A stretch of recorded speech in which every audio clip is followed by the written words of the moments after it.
Santiago 5, verso 13 al 17. ¿Lo tenemos? Amén. Leemos la palabra de Dios en el nombre del Padre, del Hijo y del Espíritu Santo. ¿Está alguno entre vosotros afligido? Haga oración.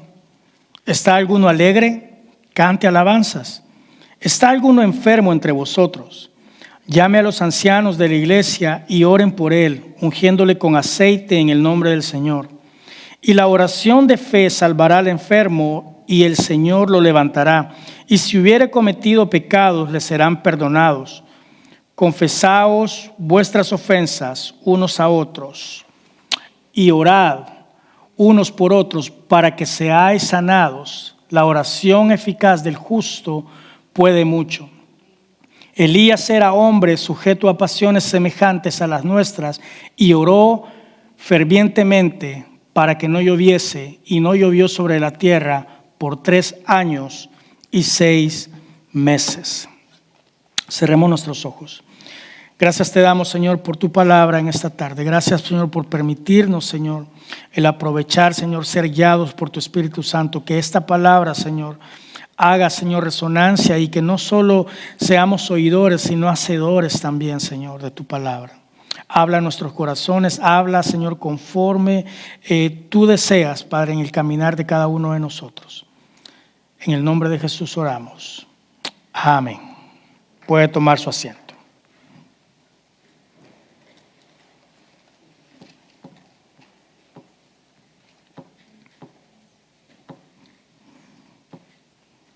Acabamos de leer Santiago, y Santiago, para los que no saben, se considera como la carta más antigua de todo el Nuevo Testamento.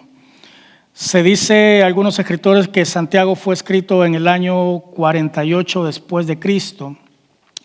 Y al principio había un debate, ¿verdad? De a quién se le adjudicaba, ¿verdad? Esta carta, si a Santiago, el hijo de Alfeo, o el hijo del Eduseo, o a Santiago, el hermano de Jesús, ¿verdad? Pero en contraste a la forma, a la escritura, ¿verdad? Y a la forma que la carta está escrita, ¿verdad? Recuérdense que Santiago no fue un seguidor de Jesús, ¿verdad? El hermano no fue hasta después de la resurrección entre los muertos, fue cuando él empezó a seguir. Y se le adjudica más que todo a él, ¿verdad? Que ha sido el escritor. Ahora, algunos teólogos discutían que, en contraste a las enseñanzas y a las cartas de Pablo, ¿verdad?, tenían un poco de choque, porque Santiago viene a ser un escritor bastante práctico, ¿verdad? Es uno de las cartas más prácticas que usted puede leer, la forma en que él ponía el evangelio. Y hacía choque porque Pablo se basa en la gracia, amén, pero Santiago escribe y se basa un poco más en las obras. Acuérdese cuando dice él, ¿verdad?, que muéstrame tu fe con tus obras, ¿verdad? Pero sin embargo, cuando leemos y los ponemos en contraste, nos damos cuenta que en vez de chocar, lo que están haciendo es crear un balance, amén. Crean un balance bastante importante. Y aquí es donde él sugiere, ¿verdad? Y está diciendo a cada uno de nosotros, si hay algún enfermo, ¿verdad?, haga oración. Si alguno está alegre, cante alabanzas. Y dice, y la oración de fe, dice, salvará al enfermo. Ahora, me llama la atención bastante el verso 17, porque él está hablando acerca de la oración, pero sin embargo menciona a Elías. Ahora, Elías, este profeta, fíjese bien, es bastante importante para el pueblo de Israel, tanto tiene lugar en el Antiguo Testamento como en el Nuevo Testamento y en los postreros tiempos también. Dice el verso 17, Elías era un hombre sujeto a pasiones semejantes a las nuestras y oró fervientemente para que no lloviese, y no llovió sobre la tierra, dice, por 3 años y 6 meses. Amén.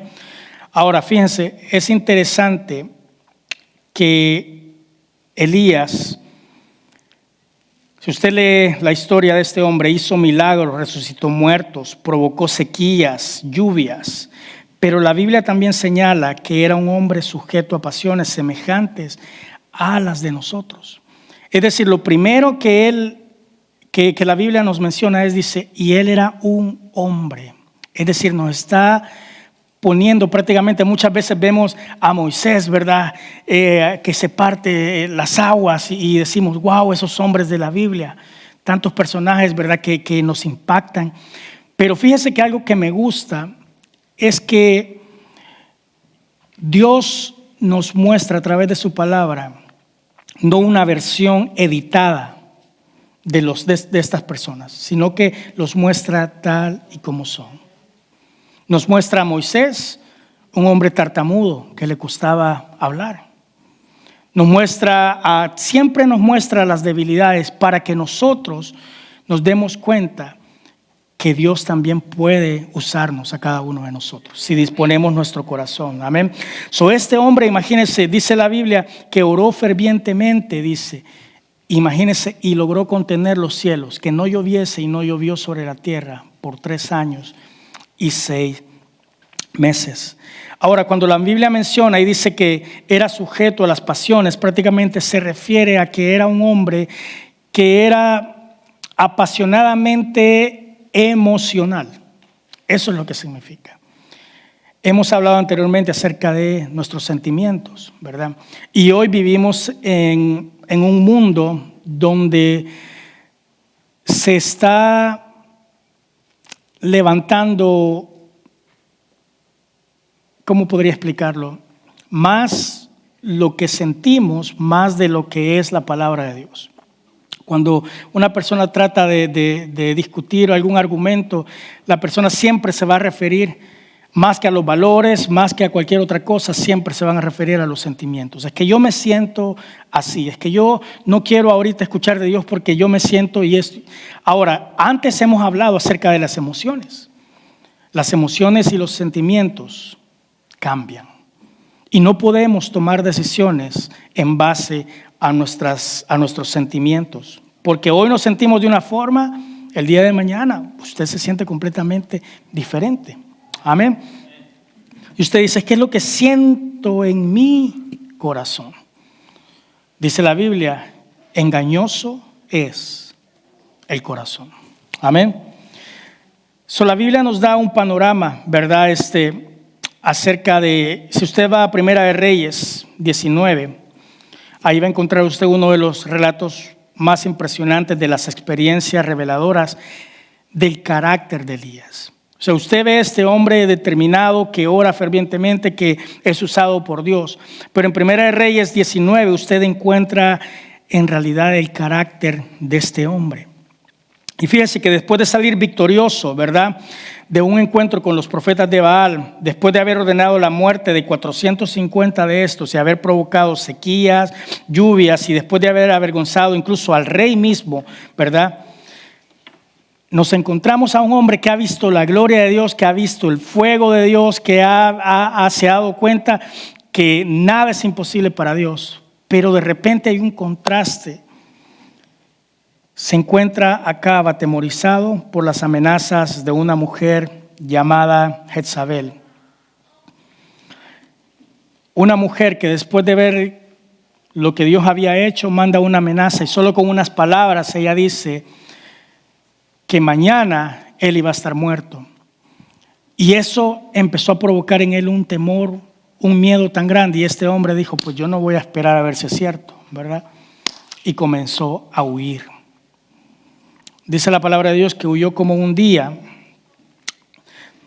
Tenía un día de camino huyendo. Y en 1 Reyes 9:4, fíjese, dice, basta ya, oh Jehová, quítame la vida, pues yo no soy mejor que mis padres. El verso 4 nos muestra parte del carácter de Elías. Basta ya, dice, quítame la vida. Es decir, ya no quiero nada. No quiero saber nada con Dios. No quiero saber nada de la iglesia. No quiero saber nada. Mejor no hubiera nacido prácticamente. El problema está, pues dice, pues yo no soy mejor que mis padres. Y aquí va uno de los errores que muchas veces cometemos. Este deseo comienza a suceder cuando nosotros nos comenzamos a comparar con otros. Yo ya le he dicho a cada uno de ustedes, si usted mira su dedo, ¿verdad? En la yemita le decimos, ¿verdad? Del dedo, usted tiene una huella dactilar. Esa marca es única. Nadie en el mundo tiene esa marca. Esa es única, es para hermano Francisco, es única. No hay absolutamente nada. Fíjese, Dios se tomó el detalle. Pueden haber personas que se parecen, ¿verdad? Tenemos allá los gemelos, ¿verdad? Se parecen, pero sus dedos, sus huellas son totalmente distintas. Fíjese, Dios nos ha hecho tan perfectos y a cada uno de ustedes les dio una identidad única. Prácticamente no hay nadie en el mundo que tenga lo que usted tiene. Su forma de pensar, su forma. El problema está cuando nos comparamos con otros. Dios a cada uno de nosotros nos ha dado talentos, nos ha dado dones. Todos tenemos en nuestro corazón, Dios ha depositado todo lo que necesitamos para poder tener éxito en esta vida. Y somos únicos. El problema en este hombre es cuando él se comienza a comparar, incluso dice, pues yo no soy mejor que mis padres, y comienza ahí con su lamento. Fíjese, su lamento empieza a expresar cansancio de la vida, el deseo de evadir, vea la realidad de perder su propia autoestima. En ese versículo él ya no tiene autoestima. Él ya prácticamente está diciendo no valgo nada. Y todo esto, fíjese, él se deja llevar por las emociones, por los sentimientos y lo lleva a quedarse dormido, dice la palabra de Dios, debajo de un enebro. Mi suegra hace unos domingos atrás, ella estuvo predicando y dijo, no tomes decisiones debajo del enebro, ¿verdad? Porque el enebro significa cansancio, negación, depresión, pasividad. Ahora me entiende por qué la Biblia dice que Elías era un hombre sujeto a sus pasiones. Dice que él, después de estar cansado y depresivo ahí debajo del enebro, dice él que él camina y se dirige hacia una cueva. Ahora, la palabra cueva, ¿verdad que no es una palabra tan bonita? Solo escucharla, ¿verdad que como que nos transmite algo negativo, ¿sí o no? Cuando escuchamos la palabra cueva, ¿qué es una cueva? Según el diccionario, normalmente una cueva se define como una cavidad subterránea, dice, formada natural o artificialmente. Ahora, la Biblia menciona acerca de las cuevas cuando habla acerca de Lot y sus hijas, ¿verdad? Dice que se refugiaron en una cueva después de la destrucción de Sodoma y Gomorra en Génesis 19:30. David también, ¿verdad? Usó las cuevas como sus primeros cuarteles, ¿verdad? Cuando él se escondió, ¿verdad? Al huir de Saúl, y luego utilizó otras. Pero buscando en la Biblia hay solo 3 usos que menciona acerca de las cuevas. Fíjese bien, la Biblia solo menciona el uso de las cuevas como vivienda, refugio y como tumba. Vivienda, refugio y como tumba. Pero fíjese, Elías hizo de la cueva prácticamente como su hogar. Porque Elías llegó en un momento de su vida donde estaba atemorizado. O sea, en otras palabras, lo que les quiero decir es que cuando Elías llega a la cueva, él prácticamente está tirando los guantes, colgando los tenis, como dicen. Él ya no quiere seguir con la vida, ya no quiere ni seguir viviendo. Quiero en esta tarde darle 3 puntos en base a las acciones que toma Elías. Usando un lenguaje religioso, es prácticamente que Elías estaba retirando. Es decir, sí he visto tu gloria, Señor, sí he visto que eres poderoso, pero ya estoy cansado y ya no quiero seguir adelante.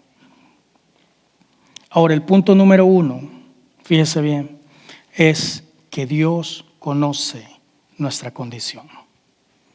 Dios conoce nuestra condición. La Biblia nos dice que Dios conoce nuestra condición y que sabe bien de qué estamos hechos. Y por lo tanto se compadece. Fíjese en el Salmo 103, verso 13. Es uno de mis salmos favoritos. Pero fíjese lo que dice en el verso 13. Como el Padre se compadece de los hijos, se compadece Jehová de los que le temen, porque Él conoce nuestra condición. Se acuerda que somos polvo. Fíjese qué hermoso es saber que tenemos un Dios que se compadece. ¿Qué es la compasión? La compasión es el amor en acción. Y Dios se compadece de los hijos. Dice que Él conoce nuestra condición. Ninguna persona aquí, ninguno de nosotros estamos exentos de malas decisiones. Todos tomamos malas decisiones. Todos tropezamos en nuestra vida. Todos caemos. Y muchas veces queremos ocultar las cosas como que Dios no supiera. Queremos hacer como que Dios, ¿verdad? En este techo ya no nos puede ver. Dice la palabra de Dios que Él es el único que escudriña los corazones. Dios conoce nuestra condición. Y eso es lo que hace que Dios se apresure a actuar a nuestro favor. Romanos 8:28 dice, los que aman a Dios, todas las cosas les ayudan a bien. Todas las cosas. ¿Qué significa todo? Todo. Y usted puede decir, bueno, acaba de perder el trabajo y ¿cómo es que esto me va a ayudar a bien? Si necesito pagar mis biles. Ahorita, ¿cómo me va a ir bien si he caído en el hospital o me han detectado una enfermedad? ¿Cómo esto me va a ayudar a bien? Pero cuando usted estudia la palabra, fíjese que en griego, prácticamente en el versículo se refiere, lo está poniendo de esta manera. Esta situación con esta otra, al final va a ser Dios que obre para bien. Eso es lo que la palabra significa. Si usted tiene la suficiente fe y el carácter para seguir creyéndole a Dios por algo bueno, Él puede hacer cosas maravillosas en la vida de nosotros. No importa muchas veces las malas decisiones, no importa a veces las cosas que a veces el enemigo pone en contra de nuestra vida. Fíjese, lo primero que Dios hace cuando Elías se sienta debajo del enebro, cuando este hombre viene deprimido, viene cansado, se queda dormido, y lo primero que Dios hace es que le envía un visitante, un mensajero de Dios. ¿Y a qué viene este mensajero de Dios? Viene a darle ánimo.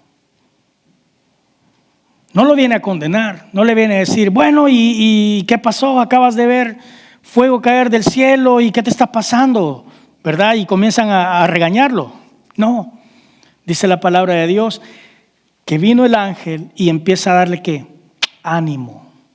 ¿Por qué? Porque Dios conoce nuestra condición.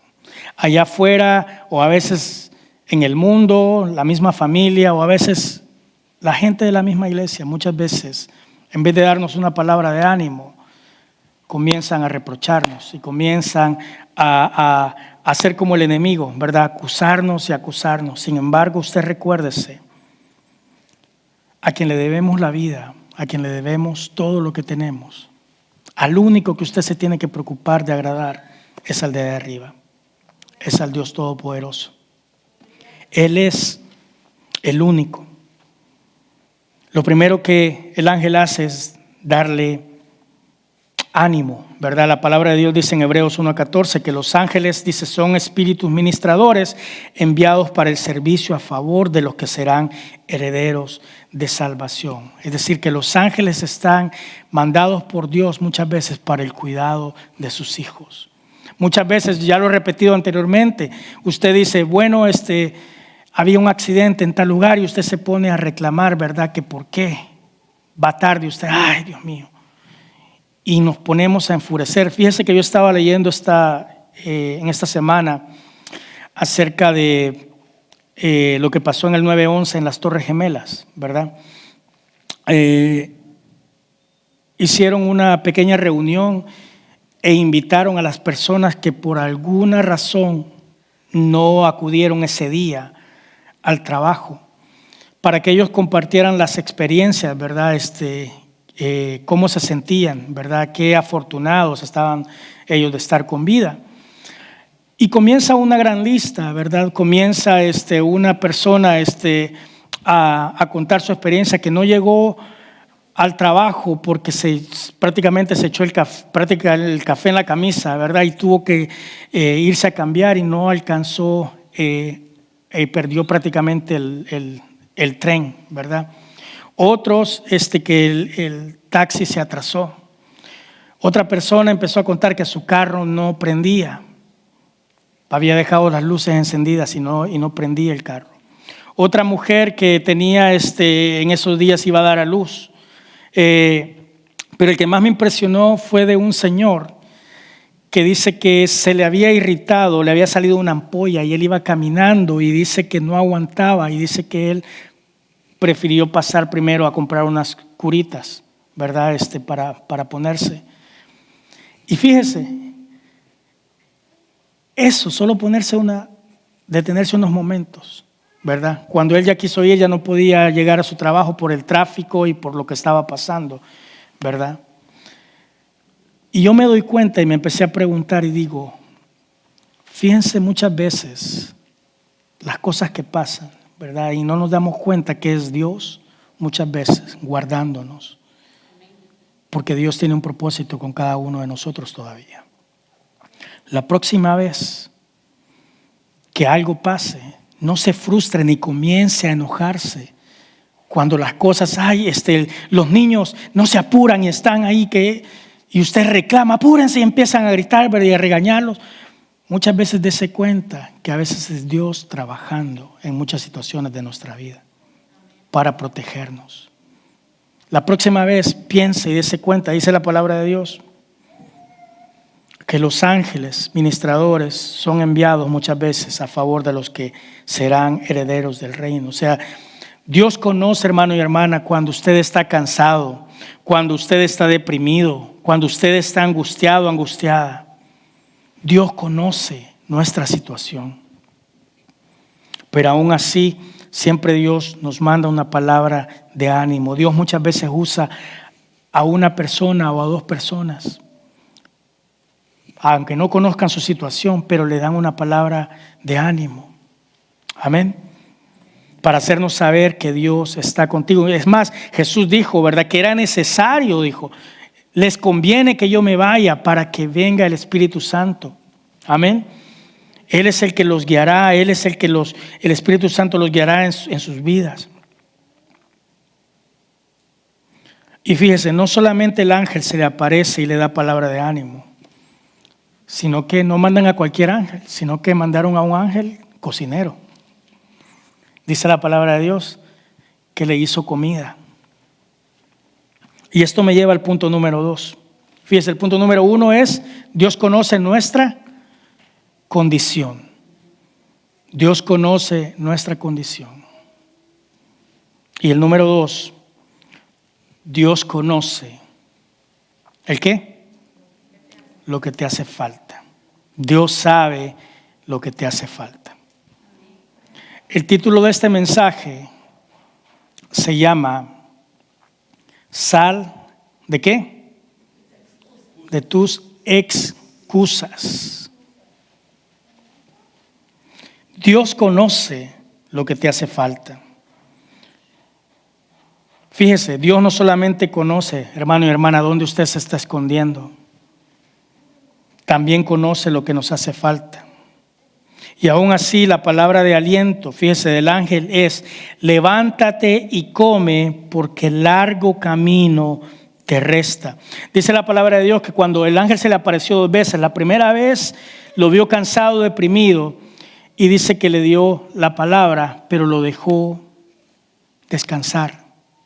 Dice que lo dejó dormir. Es porque Dios sabe también que estamos cansados muchas veces, que somos humanos. El salmo que leíamos dice que Él se acuerda que somos, ¿qué? Polvo. Y eso lo hace moverse a Dios en misericordia. Dios también conoce cuando nos hacen falta fuerzas para continuar. ¿Cuántos hemos estado ahí? Muchas veces nos tocan a veces muchas situaciones, muchos problemas. Y aunque queremos ser muy espirituales, pero muchas veces nos hacen falta fuerzas para seguir adelante. Amén. Dios conoce la necesidad, Dios conoce el estado de ánimo. Dios conoce cuando nos hacen falta fuerzas. Él conoce cuando nos sentimos solos. Cuando usted dice nadie me quiere, cuando usted dice, Dios sabe cuando usted se siente solo, cuando usted está decepcionado de la vida, de la familia, de los amigos, de los trabajos, cuando usted ya no quiere saber absolutamente nada más. Pero Dios no nos abandona ni nos desampara, porque Él lo ha prometido en su palabra. Y dice la palabra de Dios que Él no es hijo de hombre para mentir o para arrepentirse. Fíjense, la Biblia dice que Elías, después de que comió, ¿verdad?, se levanta. ¿Y sabe por qué el ángel estaba diciendo que largo camino te hace falta? Era porque ese largo camino eran 40 días que él tenía que caminar. Qué buen pan le tuvieron que haber hecho, ¿verdad?, para aguantar todo ese camino. Sin embargo, ¿sabe usted hacia dónde él se dirigía? Él se dirigía hacia el monte Horeb. La Biblia dice que él incluso llegó hasta el monte Horeb, es decir, el monte de Dios. Y ese monte es bien significativo porque ahí pasaron grandes eventos. En el monte Horeb, ahí fue donde Moisés vio la zarza ardiendo. Fíjese, a ese mismo monte. En ese mismo monte es donde se entregaron las tablas de los 10 mandamientos.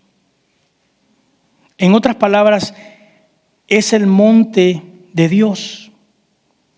Ese monte ha sido testigo del poder de la manifestación de Dios. Amén.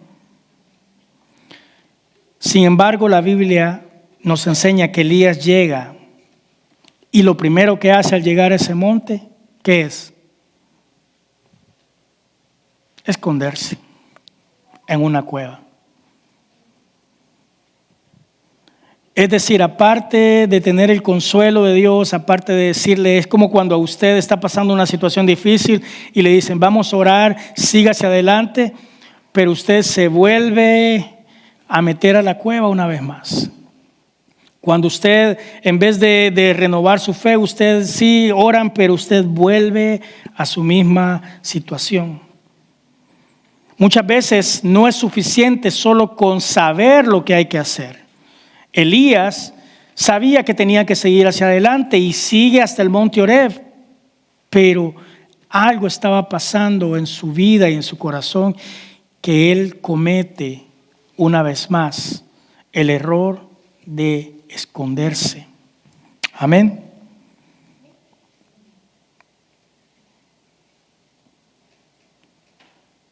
Ahora en esta ocasión, Dios ya no le envía un ángel, sino que Dios mismo va a buscarlo. Fíjese, en nuestra vida, muchas veces estamos debajo del enebro. Dios nos habla la palabra y seguimos, no hacemos caso muchas veces. Y seguimos queriendo actuar como que no pasa nada. Si no corregimos las situaciones, nos van a seguir llevando a hundirnos y a meternos en esas cuevas. Y otras veces Dios va a tener que visitarnos. Ya no enviar a un ángel, sino que Dios mismo. Muchas veces lo he dicho, a veces no queremos venir aquí a la iglesia a darle gracias a Dios. Y ni modo. Muchas veces nos toca estar en una cama del hospital mirando hacia arriba, pidiéndole perdón. Muchas veces nos toca estar bajo la depresión, mirando hacia arriba. Tenemos que aprender siempre a mantenernos agradecidos con Dios cuando las cosas van bien, cuando las cosas van mal. Dice la palabra de Dios que esa es la voluntad de Dios para con nosotros, que seamos agradecidos en todo, en todo. Aún en medio de la necesidad, dele gracias a Dios porque va a haber provisión. Hermanos y hermanas, se nos olvida a nosotros que todo tiene fecha de expiración. Eclesiastés dice que todo en esta vida es pasajero. Muchas veces usted se afana con algo y usted está ahí tan afanado como que eso nunca va a terminar. Cuando hay tiempos malos, usted tiene que agradecer con más ganas porque tiempos mejores vienen para su vida. Amén. Cuando hay escasez, usted tiene que estar alegre porque dice, bueno, ya viene el tiempo de provisión. Ya viene el tiempo de seguir alabando a Dios. Dios comienza Él mismo a buscar. Fíjese, me llama la atención porque Dios no le dice, ¿dónde estás? Tampoco le hace la pregunta, ¿qué haces allá? Sino que la pregunta es, ¿qué haces aquí, Elías? ¿Qué haces aquí? Prácticamente, de alguna u otra manera, Dios se mete a la cueva con él para preguntarle, ¿qué haces aquí? No hay lugar donde nos podamos meter que Dios no nos pueda alcanzar. Por más lejos que nosotros vayamos, por más hundidos que estemos, no hay lugar donde el amor y la misericordia de Dios nos pueda rescatar una vez más. Dios de alguna manera se metió también a la cueva. Muchas veces a Dios queremos darle excusas. ¿Cómo que Dios no supiera qué es lo que está pasando? Cometemos errores, sí, las cosas tal vez no van bien en nuestro trabajo, ok. Tal vez no van bien en nuestro matrimonio, tal vez no van en nuestra familia y queremos aparentar como que Dios no conoce la situación, como que Dios no sabe que estamos pasando tiempos difíciles. No hay lugar donde podamos escondernos. Fíjese, Adán es un ejemplo. Quiso darle excusas a Dios cuando Dios le pregunta dónde estaba. Y ahora Elías quería también hacer lo mismo, inventar excusas. A mí me llama la atención cuando hay una frase que dice, el que quiere busca la manera y el que no quiere busca una excusa. Al hablar con una persona, usted puede darse cuenta cuando hay una razón válida o una excusa. Y generalmente la característica de las excusas es que siempre la persona quiere justificarse y hacerle creer a usted que tiene la razón para estar donde está o para estar haciendo lo que está haciendo. Si el hermano Francisco dijera, hermano, yo no puedo cantar por este mes que viene, porque me han mandado a trabajar, ¿verdad? Y prácticamente voy a andar bien cansado, pero ¿cómo cree que podríamos solucionar o cómo cree que podríamos trabajar en los horarios? Esa no es una excusa, porque él está dando las opciones, ¿verdad? ¿Cómo podríamos arreglar? Ahora, si usted me dice que fíjese que yo voy a andar cansado y ya pues el gas y comienza a querer justificar su condición, no lo quiero hacer por esto y esto, es donde se vuelve excusas. Y el que da excusas siempre va a querer, lo repito, a justificarse y creer que tiene la razón. Había una persona que estaba atendiendo la iglesia y de repente empezó a cambiar y empezó a dar excusas y hace concuerdo con esto, que comienza a justificarse y a decir, es que no adoran de esta forma, es que ustedes nos saludan y empiezan a nombrar y a echar la culpa a la iglesia. Personas que si no cambian su actitud, traen arrastrando las mismas cosas y las mismas cosas. Fíjese, una persona que viene hablando mal de otra iglesia o del lugar donde es que yo vengo de esta iglesia, donde son Vivianes, donde son aquí, y comienza a hablar. Ese tipo de personas generalmente están un tiempo y después se van hablando mal también. Muchas veces tenemos que tener cuidado al dar excusas, porque Dios conoce nuestra condición. El punto número 3, el último, es Dios conoce nuestras excusas y nos pide que salgamos de ellas. Fíjese, mientras la cueva significa depresión, tristeza, oscuridad, excusas, desaliento, lo cierto, y le voy a decir, es que para ver la manifestación del poder de Dios es necesario que salgamos de las excusas, que salgamos de la cueva. Es necesario que salgamos de la cueva. Fíjese, Dios conoce la situación del profeta y se mete y le dice, ¿qué haces aquí? Es decir, este lugar no te corresponde. Pero él no se pone a argumentar con Elías, no se pone Dios a argumentar con ningún ser humano. Fíjese, hay momentos en que Dios va a querer demostrar su poder. Y lo único, fíjese, que le dice a Elías es, sal fuera y ponte en el monte, dice, delante de Jehová. Si Elías estaba escondido, le dice, sal fuera, ponte de pie delante del monte de Jehová. Aquí no hay más palabras. Ahí, si quieres, si pudieres, Dios le da una orden y le dice, sal y ponte frente al monte. Porque Dios iba a demostrar su poder. Y dice la palabra de Dios, si usted lo tiene en su Biblia, que Dios hace pasar un viento, ¿verdad? Pero no es un viento normal, sino que es un viento que rompía las piedras. Y dice que después de ese viento tan fuerte, dice que empieza a venir un terremoto, un temblor, ¿verdad? Empieza la tierra a temblar y dice que ahí mismo empieza a haber fuego.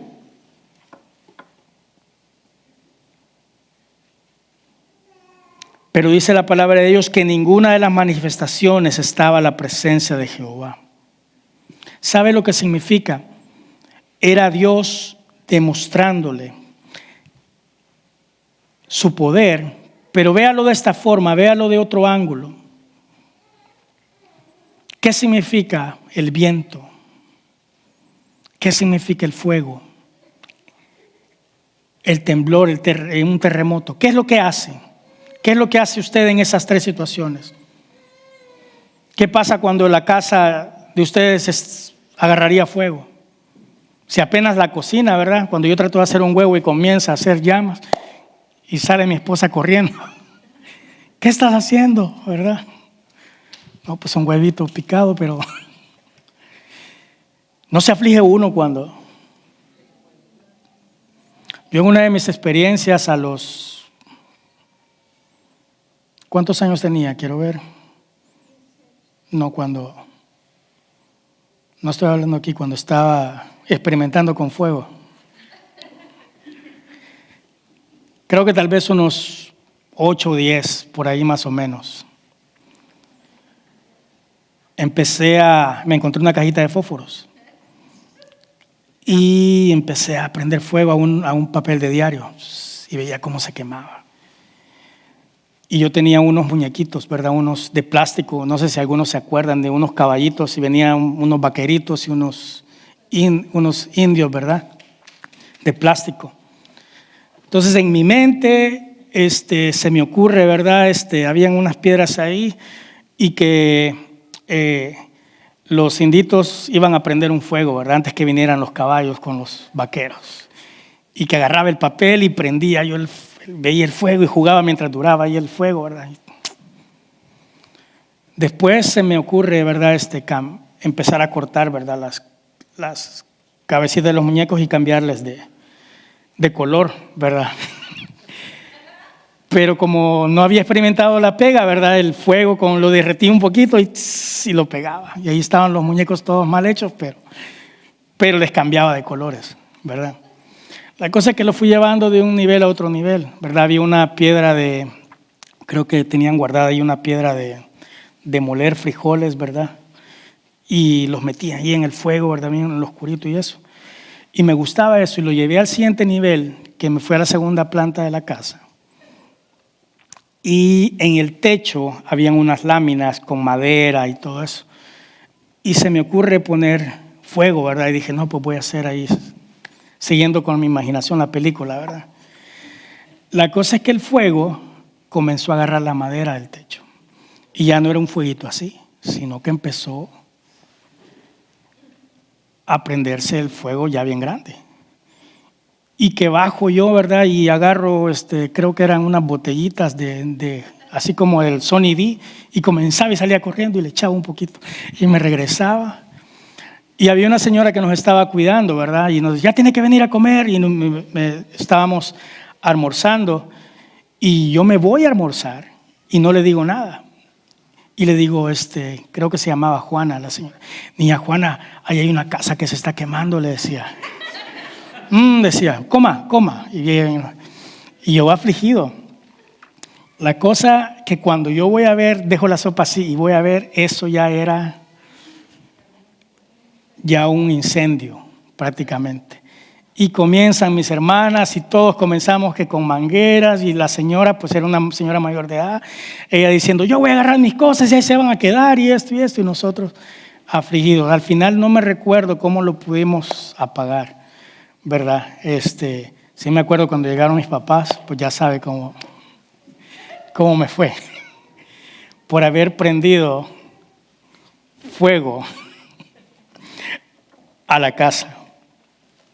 Cuando hay situaciones de fuego nos desesperamos, ¿sí o no? Cuando hay un terremoto, ¿cuántos han vivido un terremoto? Levante su mano. Usted sabe que es el corazón, apenas uno escucha ese sentir, vea, es horrible. El terremoto, el fuego, el viento. Son manifestaciones naturales, pero nos provocan ¿qué? Ansiedad, porque no sabemos cómo controlarlas. Y es lo que prácticamente Dios le está mostrando al profeta. Le está enseñando todos los elementos, todo lo que provoca ansiedad en el hombre para decirle, yo puedo usar los instrumentos como yo quiero. Es decir, Dios puede usar las cosas malas que nos pasan como instrumentos para hacer que se cumpla su voluntad. Dice la palabra de Dios que entre el terremoto, el fuego, dice que este hombre buscaba, pero dice que la presencia de Dios no estaba ahí. Dice que de repente vino un viento suave, como un soplido. Es Dios que le está diciendo que Dios usa los elementos que Él desea para que sirvan a sus propósitos y que Él puede hacer con ellos lo que Él quiera. Lo importante aquí, usted y yo, es que tenemos que aprender a distinguir en esas manifestaciones. Muchas veces hay cristianos que apenas ven una manifestación y van detrás de las manifestaciones. Es que está pasando esto y vamos corriendo tras las manifestaciones. Y muchas veces tenemos que entender que la presencia de Dios muchas veces se discierne como una voz suave, como un susurro en el corazón, una voz que nos da aliento en lo más profundo de nuestro corazón. Fíjese que aquí en la Biblia el término apacible connota la presencia de Dios, similar con la paz de Dios. Habla del reposo de Dios. Nos dice que a pesar de la tormenta, a pesar de lo que esté pasando, de alguna u otra forma, en nuestro corazón sabemos que las cosas van a salir bien de alguna u otra manera.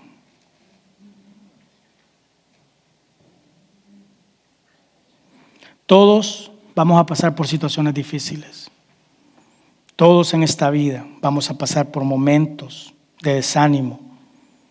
Ahora, el problema no es meterse en la cueva y esconderse, porque a todos nos pasa. Y a todos nos va a pasar. Todos nos vamos a desanimar en algún momento. Todos nos vamos a deprimir. El problema no es que usted se esconda. El problema a veces no es tampoco que usted ponga excusas. El problema es que usted se quede ahí por más del tiempo necesario. Ese es el problema. Que usted se quede dentro. Que usted permanezca en la cueva más del tiempo prudente. Físicamente tal vez no estamos en una cueva, pero muchos ya tenemos mucho tiempo de estar en cuevas de amargura, en cuevas de resentimiento,